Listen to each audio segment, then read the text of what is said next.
करावे सुग्रीवाशी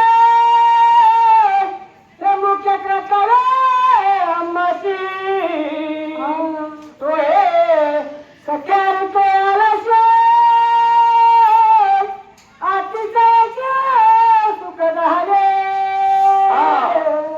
प्रभू रामचंद्राला सुग्रीवाचं शक्य केलं तरच हे कार्य सिद्धीला जाऊ शकतं असं कोणी सांगितलं? हा असं सांगू लागते. चला कबंदे सांगितले माझ्यापाशी हृदय दुःख सुग्रीवाचे वा वा वा. सुखी करवया तयाशी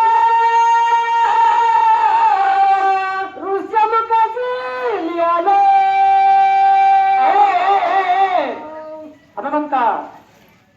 हनुमंत सांगू लागले कबंद नावाली माहिती दिली होती. काय माहिती दिली होती? तुझ्यासारखाच परशुरामचंद्र सुग्रीव सुद्धा पिडलेला आहे, कारण त्याची मालकीन जी आहे ती वालीनं मालकीन केलेली आहे. त्याच्यामुळं तुम्ही काय करा, ऋषीमुख पर्वतावर जा आणि ऋषीमुख पर्वत गेल्यानंतर तुम्ही सुग्रीवाशी मित्रत्व करा, कारण त्याच्यापाशी सैन्य लयमट आहे आणि त्याचे सैन्य तुमच्या पाणी पडत आणि वालीला तुम्ही मारा आणि त्यांचे सख्यत्व पूर्ण करा, म्हणजे त्याचा शोध लागल असा हनुमानजी मला सांगू लागले. जो मदयानंद शरण त्याच्या दुःख निघालून सुखी करावे संपूर्ण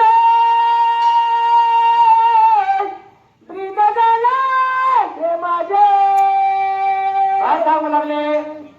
देवाचं काप कोणतंय घेऊन या चक्रगदा आणि हाची रंगा करीतो भक्ता राखे पायापाशी आणि दुर्जनाशी संवारी.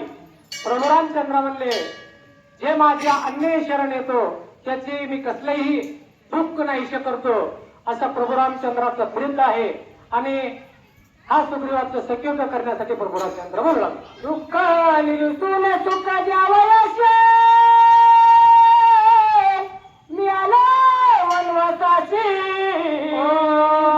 वेगी बोलावे सुग्रीवाशी सुखाची मी करीन. प्रभू रामचंद्राचं भाषण आहे. जे माझे अनन्य भक्त आहेत त्यांना मी त्यांचा उद्धार करण्यासाठी इथून पुढे आलेला आहे आणि तू काय कर,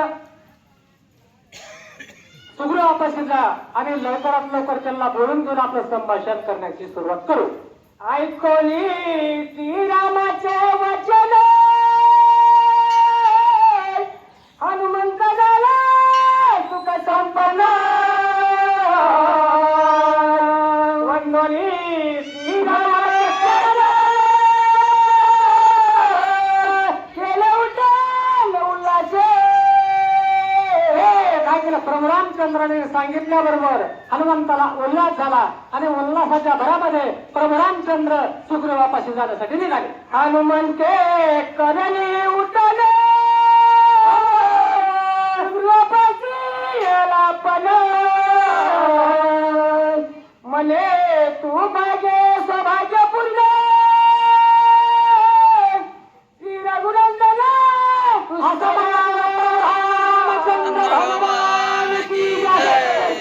आणि प्रभू हनुमान यानं उठान केलं आणि म्हणलं तुझं भाग्य उजळले भाग्य आता ही चिंता वाढली. संत दर्शनी हा लाभ पद्मलाभ जोडला याप्रमाणे सुग्रीवा तुझं भाग्य उजळला आले. प्रभू रामचंद्रांच्या भेटीसाठी लवकरात लवकर चल. राम लक्ष्मण महावीर निशंकनित घालून झालं तुझ्याची करावया मित्राचार आल्याचा ऋषमुखा. आता तुझं भाग्य उदयाला आलंय, आपलं बी भाग्य आता खाली उतरायसारखं झालंय.